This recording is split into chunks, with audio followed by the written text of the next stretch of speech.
మహమ్మద్ ఫహీమ్ ఖురేషి ఉన్నారు సార్. నమస్తే.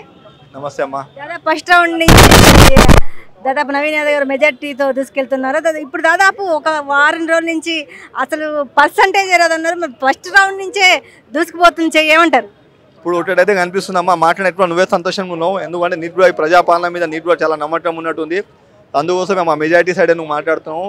Postal ballot నుంచి మొదలు పెట్టుకుంటే 9 రౌండ్ వరకు ప్రతి అంచెలంచెలుగా ప్రతి రౌండ్ల మీద మన మెజార్టీ వచ్చింది. పబ్లిక్ ఏడా మమ్మల్ని నిరుత్సాహం చేయలేదు. పబ్లిక్ కంప్లీట్గా ప్రజాపాలన మీద నమ్మకం ఉండి రేవంత్ రెడ్డి నాయకత్వం మీద పెద్ద ఎత్తున నమ్మకంతో ఓట్లు ఇచ్చారు.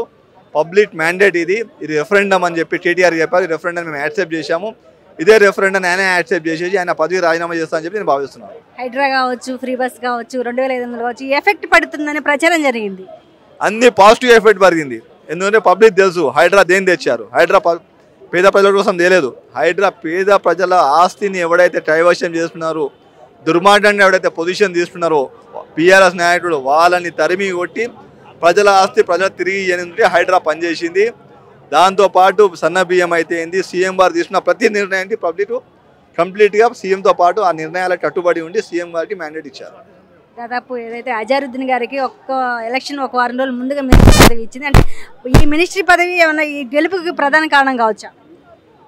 అది కూడా ఒక అంశం ఉంది. కానీ ఇది ఒక్కటే కాదు, సీఎం వారి నిర్ణయం ప్రతి నిర్ణయం పబ్లిక్ యాక్సెప్ట్ చేసింది. ప్రతి మైనారిటీ ప్రతి మెజారిటీ సీఎం పట్ల కంప్లీట్గా నుంచున్నారు. వాళ్ళకి సీఎం నాయకత్వం మీద చాలా పెద్ద ఎత్తున నమ్మకం ఉంది. ఆ నమ్మకాన్ని మేము ఫ్యూచర్లో కూడా కంటిన్యూ చేస్తాము. ఏడా కూడా వాళ్ళ నమ్మకాన్ని మమ్ము చేయము. రాబోయే రోజుల్లో మాకు గ్రేటర్ హైదరాబాద్లో 100 సీట్లు గెలిచి గ్రేటర్ హైదరాబాద్ మున్సిపాలిటీని డైవర్షన్ చేసుకోబోతున్నాం. ఇది ఒక జూబ్లీస్లో ఒక ఉప ఎన్నిక. ఈ ఉప ఎన్నిక దాదాపు మినిస్టర్స్, సీఎం దాదాపు అందరూ ప్రచారం చేసి ప్రెస్టేజ్ తీసుకున్నారు. మినిస్టర్ అయినా ఎవరున్నామో వాళ్ళందరూ ఫస్ట్ కాంగ్రెస్ కార్యకర్తల కింద భావిస్తారు. వాళ్ళు ఎప్పుడు మినిస్టర్ లాగా చూడరు. వాళ్ళు పబ్లిక్లో ఎట్లా కలిసిమెలిసిపోతారు అంటే వాళ్ళలోనే ఒకలాగా పనిచేస్తారు. ఎప్పుడు మా మినిస్టర్లు ఆ దురల పాలన ఉన్నట్టు డిస్టెన్స్ పెట్టుకొని పబ్లిక్తో ఉండరు. మినిస్టర్ అయినా ఎవరైనా వాళ్ళు ఫస్ట్ కాంగ్రెస్ సోల్జర్స్, ఆ సోల్జర్ టైపే పనిచేసారు వాళ్ళు. మీరు వాళ్ళని మినిస్టర్లా చూస్తారు, కార్యకర్తలు మాలో ఒకటిలా చూస్తారు.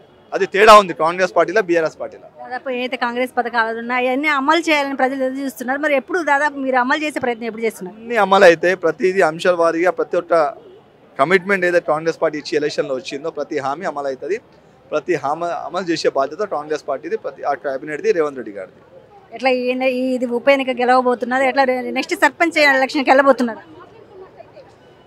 ఏ లోకల్ బాడీ ఎలక్షన్ వచ్చినా ఏమొచ్చినా ఇంత పెద్ద ఎలక్షన్లో కేటీఆర్ ఇంత విచ్చలవిడిగా డబ్బులు ఖర్చు పెట్టుకొని ఇంత సోషల్ మీడియాలో ఫేక్ నెరేటివ్ సెట్ చేసి ప్రతిదీ అబద్ధం సృష్టించి ప్రతిదీ నిజాన్ని అబద్ధం కింద చూపించి పబ్లిక్ని మోసం చేసినా కూడా పబ్లిక్ చాలా చేతమైన పబ్లిక్ అమ్మ.